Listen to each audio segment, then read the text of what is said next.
ছাত্ৰ ছাত্ৰীসকল এতিয়া মই তোমালোকক অনুশীলনী 13.3 নম্বৰ অংকটো কৰি দি আছো। ইয়াত দি আছে 20 মিটাৰ গভীৰ আৰু 7 মিটাৰ ব্যাসৰ এটা কুঁৱা খান্দি তাৰ মাটিখিনিৰে সমভাৱে বহলাই 22 মিটাৰ ইনটু 14 মিটাৰ জোখৰ প্লেটফৰ্ম এখন প্ৰস্তুত কৰা হ'ল। প্লেটফৰ্মখনৰ উচ্চতা নিৰ্ণয় কৰা। এতিয়া চোৱা, এইটো এটা কুঁৱা বা এইটো বেলুন আকৃতিৰ আছে। এই কুঁৱাটোৰ পৰা মাটি খান্দি পেলাই এই মাটিখিনিৰে ইয়াত এটা প্লেটফৰ্ম বনোৱা হৈছে, যিটো প্লেটফৰ্মৰ দৈৰ্ঘ্য দিয়া আছে 22 মিটাৰ আৰু বহল দিয়া আছে 14 মিটাৰ। ইয়াৰ উচ্চতা, এই উচ্চতাটো আমি নিৰ্ণয় কৰিব লাগে। ধৰো বা ইয়াত দিয়া আছে, ইয়াত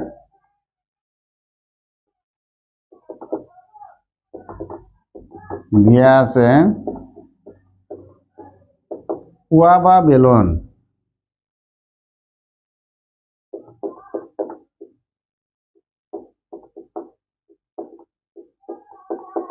বেলুনৰ উচ্চতা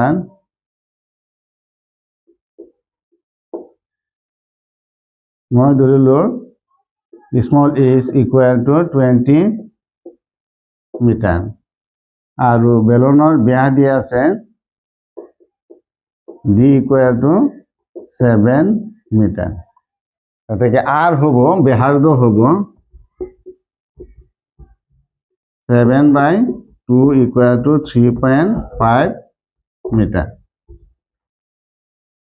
আৰু এতিয়া যিটো প্লেটফৰ্ম দিয়া আছে, প্লেটফৰ্মৰখিনি আমি লিখি লম।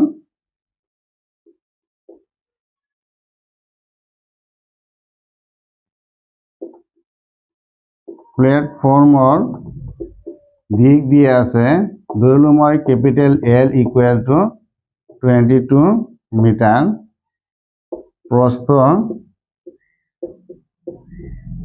B ইকুৱেল টু 14 মিটাৰ আৰু উচ্চতাটো মই ধৰি লৈছো। ধৰো উচ্চতা ইয়াত লিখি দিওঁ,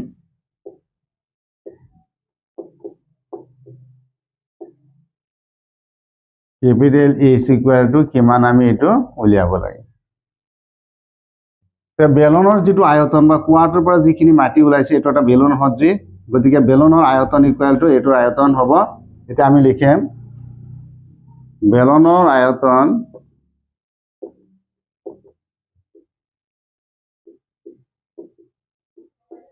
বেলুনৰ আয়তন বা কুঁৱাৰ পৰা যিখিনি মাটি ওলাইছে এইখিনি মাটিৰ পৰিমাণ ইকুৱেল টু প্লেটফৰ্মৰ আয়তন।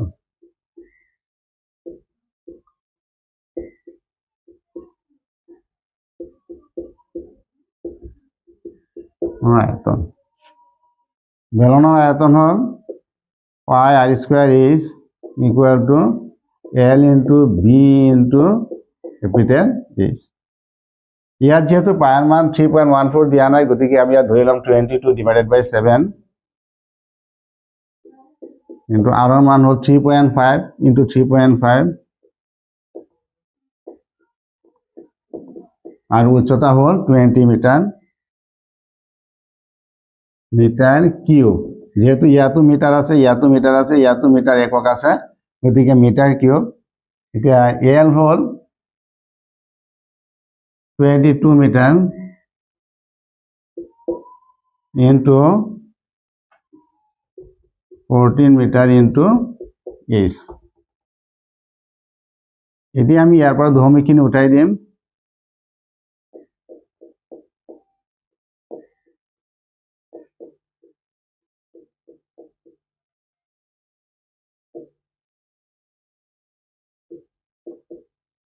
এতিয়া 22 ইনটু 14 ইনটু H। এতিয়া যেহেতু H ৰ লগত এইখিনি পূৰণ হৈ আছে, এতিয়া আমি H নিৰ্ণয় কৰিবলৈ এইখিনি ইয়াৰ লগত আহি হৰণ হৈ যাব। এতিয়া আমি এইটো লিখিম 22/7 ইনটু 35 মই একেলগতে লিখি দিছোঁ 35 into 20 10 into 10 into 22 into 14 equal to H। ইয়াত যেহেতু মিটাৰ কিউব আছিলে, ইয়াত মিটাৰ স্কুৱেৰ হ'ব। দুয়োটা কেঞ্চেল কৰি অকল মিটাৰ এটা থাকিব। এইটো 7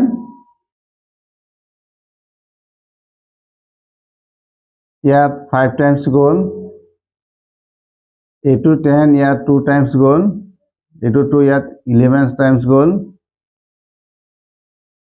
তাৰপিছত এইটো 11 ইয়াত 2 টাইমছ গ'ল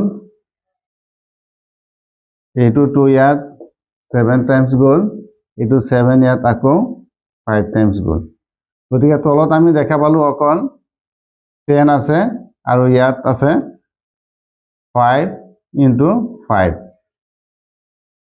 যেতিয়া আমি এইখিনি লিখিলোঁ এই অংকখিনি এইখিনি লিখিলোঁ বা h ইকুৱেল টু ওলাব ওপৰত আমি আকৌ চাই লৈছোঁ ইয়াত 5 into 5 আছে ডিভাইডেড বাই অকল ইয়াত 10 আছে equal to 25 divided by 10 equal to 2.5 metre ওলাব অৰ্থাৎ যেটো প্লেটফৰ্ম আমাক বনাবলৈ দিছে বা প্লেটফৰ্মটো বনাইছে হেতুৰ উচ্চতা হ'ব 2.5 মিটাৰ